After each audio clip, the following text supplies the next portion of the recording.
Em 2013, eu tive uma conversa que eu acho que ela, assim, ela soma tudo que vinha acontecendo antes, ela deu sentido a essas coisas, ela me levou a um posicionamento. Eu conheci um pastor, atualmente ele mora em São Paulo, o Paulo Canuto, eu ouvia falar muito dele, queria muito conhecê-lo, e a gente se encontrou na conferência que nós dois iríamos falar.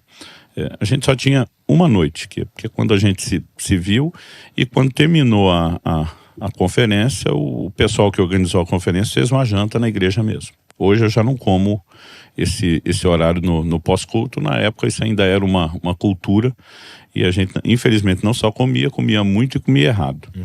Mas aquele grupo em específico, eles organizaram uma comida bem mais saudável. Mas ele tinha feito o menor pratinho, era um pratinho assim, insignificante para os nossos padrões, né?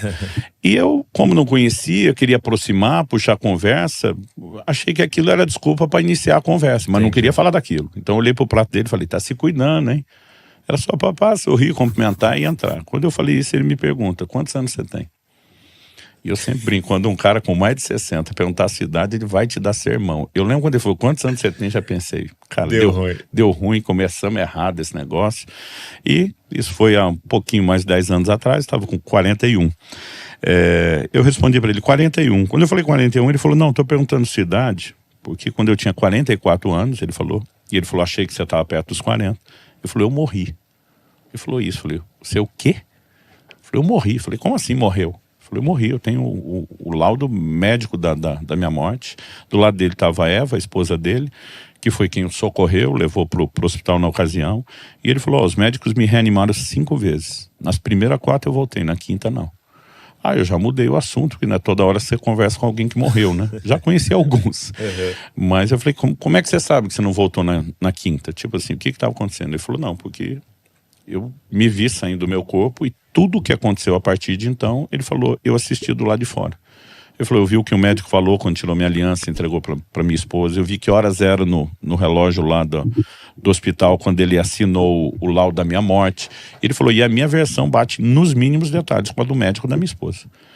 Né? E ele falou, enquanto eu estava ali em pé, assistindo tudo que aconteceu, meio que, né, olhando aquilo, dizendo, cara, está acontecendo mesmo, eu tô indo embora, né? Ele disse que Jesus apareceu atrás dele. E ele falou assim, cara, é uma presença inconfundível, não precisa de anúncio, não dá para explicar. Ele falou, eu sabia que era Jesus. Mas ele disse que ele não sentia permissão de virar e olhar e encarar. Mas quando sentiu aquela presença, ele já sabia que Jesus ia falar com ele. Diz que Jesus chegou perto do ouvido dele e sussurrou para ele assim, você é um suicida. E aquilo, meu amigo, foi na linguagem do boxe o soco no rim, né? Eu já sabia para onde ia a conversa, quando falou, você é um suicida. E o Senhor falou assim para ele, eu tinha um plano extraordinário para a sua vida, mas você conseguiu abortar isso porque nunca cuidou do seu corpo. Como eu estava ainda com sobrepeso, ainda que na fase 2, interrompi ele e falei, cara, você era gordo? Tipo assim, vamos conversar direto aqui? Sério. Ele falou, não. Eu falei, você comia muito? Ele falou, também não, meu problema era até comer pouco, mas comia errado, jejuava sem sabedoria, para entrar e sair o tempo todo, não dormia. Ele falou, toda noite para mim era uma vigília. Ele falou, eu dormia 2, 3 horas para buscar Deus e tinha experiência com Deus. Ele falou, viajava a pregar o tempo todo sem me dar descanso e meu corpo não aguentou. Com 44 anos de idade, ele falou, meu corpo entrou em falência. E nessa hora que eu tô ouvindo ele, eu lembro que eu soltei uma expressão assim, mostrando que eu estava impressionado. Ele falou, calma que fica pior. Ele falou assim, Jesus me deu uma visão do que teria sido o meu velório. O velório que nunca aconteceu. Ele falou assim, eu assisti. Eu me vi no caixão, arrumado, terno e gravata, coroa de flores em volta, família, amigos chorando. Ele ainda comentou, ele falou, cara, a pior coisa de você assistir é o seu velório. E eu vi o meu. Ele falou, enquanto eu tô tendo aquela visão, Jesus continua falando atrás de mim, comigo. Ele falou assim, alguém estendia a mão na direção do corpo dele, no caixão. Ele dizia, mas o Paulo era uma bênção. Por que será que Deus recolheu ele tão novo?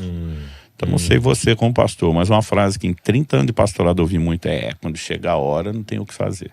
Como se tudo tivesse fatalisticamente determinado para acontecer num cronograma específico. E quando ele ouvia essa frase, quando chegou a hora não tem o que fazer, Jesus falava atrás dele, além de abortar o meu propósito para a sua vida, você faz com que eu seja julgado. Jesus falou, eu não te recolhi coisa nenhuma, foi você que se matou. Mas agora as pessoas me julgam por causa de você e da sua negligência. Doug, aquilo tirou o chão debaixo do meu pé. Eu lembro que eu levantei, e até hoje essa lembrança me emociona. Eu levantei daquela mesa e eu falei para Deus, nunca mais o Senhor vai chamar minha atenção de novo sobre isso. Parece que fez sentido tudo que ao longo de anos tanta gente falava. Eu era daqueles assim, fazia piada, brincava com o negócio, não levava muito a sério. E naquele momento eu falei para Deus, nunca mais o Senhor vai chamar minha atenção de novo. Eu entendi. Mas o que eu falei para Deus? Falei, eu não posso te prometer mudar de hoje para amanhã. Porque eu mesmo sabia e pregava que você não muda comportamento sem mudar valores. Nesse mesmo ano de 2013, antes de ouvir o testemunho do Canuto, o Gustavo Bessa, o marido da Ana, um dia a gente se encontrou pela primeira vez, e já na primeira conversa, velho, ele chegou junto, por causa do meu peso. Ele falou, Subirá, você ouviu falar de um avivalista escocês chamado Robert Murray McCheyne? Eu falei, já. Conhece as frases dele, declarações dele? Eu falei, já citei algumas no meu livro, acho que na época eu tinha colocado no De Todo o Coração. Ele falou, você conhece a mais célebre? Eu falei, aí já não sei dizer. Ele falou, se você não sabe, você não conhece. Ele falou, a frase mais célebre do McCheyne, ele proferiu no leito de morte. Ele falou, detalhe, ele morreu antes dos 30, com 29 anos. E a frase dele foi, Deus me deu um cavalo e uma mensagem. Eu matei o cavalo, já não posso levar a mensagem. Referindo-se a limitação. Pô, o cara que um dos maiores avivalistas da Escócia, chacoalhou a Escócia, estava lamentando, se eu tivesse cuidado da minha saúde, eu poderia levar a mensagem, agora não vou poder. Então ele impediu o cumprimento do propósito.